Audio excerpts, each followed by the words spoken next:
So it is quite interesting that these indictments don't have any details, but yet these reporters seem to know the details.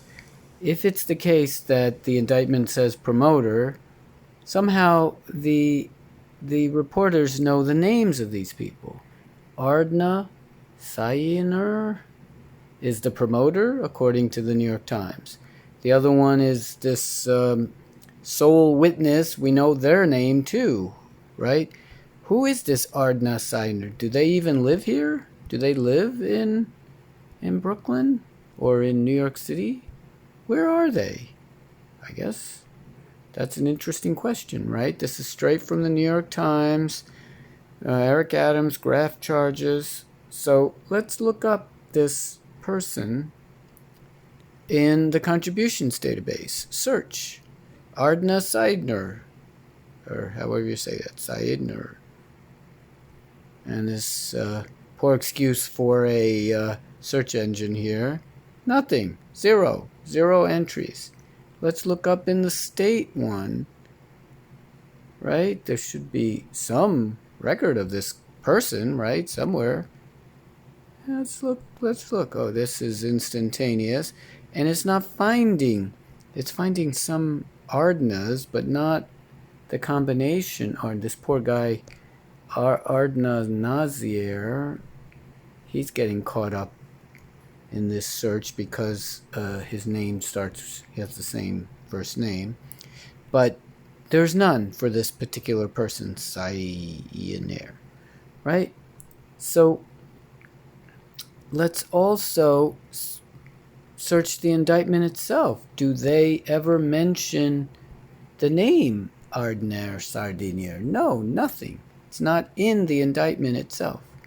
So the question is, how is it the reporters know more, or maybe obviously the U.S. attorney knows probably these people's names, but legally not allowed to disclose them maybe? But the New York Times seems to know, right? Or the reporters seem to know. And the point of this is, why are these public disclosure databases so bad, so misleading, so empty, so corrupted? Why? Why do we even go through the pretense of creating these public campaign finance databases and then match 12 to 1 and 10 to 1? Aren't we creating the very system of corruption that we're supposed to be guarding against? And why is these public campaign finance boards not finding any of this? They're not qualified to find any of this. Nothing. Zero.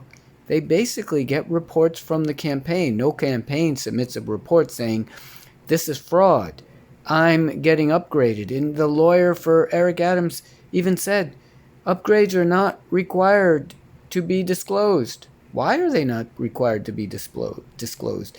If they are worth more than $50, they definitely meet the criteria of conflict of interest, right?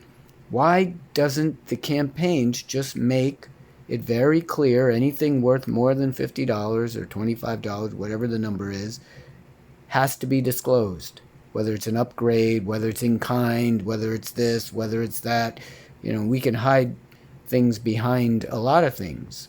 Gifts, whatever. Right? Let's take the luxury out of campaigning and out of being a candidate, right? The process of a candidate running and being elected should be an onerous task, very onerous, however you say it, and they should want to resign after a few months. As I've said over and over again, it should be a work shift. You do the work for a little bit and then you move on, right? And it's almost like jury duty. Nobody wants to do it. You don't get paid enough, and you don't make a name for yourself. And the key is that I think the U.S. attorney is doing the right thing. Lower that bar down to almost nothing.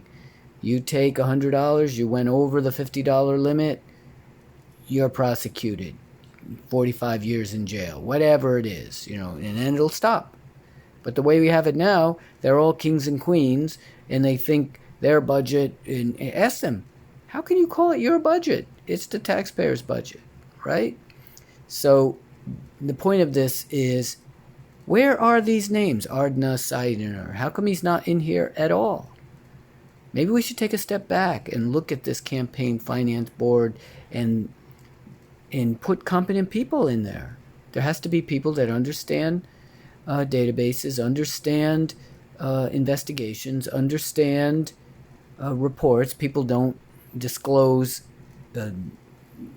illegal activity. They don't put in the disclosure, yes, this was illegal. That's not the way the system works, right? It has to be done through monitoring. There should be no financial benefits of being a elected person. Should be zero. And obviously conversation, all that should be public. My question is, when I think this Ina person in Brooklyn in the office writes to Eric Adams saying, delete all the messages, and he writes back, always do. Why were those messages not deleted? I don't understand. If he had deleted them, how did the U.S. Attorney get those messages? Are they real-time watching everything? That would be great. Because I think the Office of Mayor, the Office of Borough President should be monitored by independent third parties, just the way the Democratic Party should have independent third parties running their meetings, because they obviously can't run it themselves. Peace out.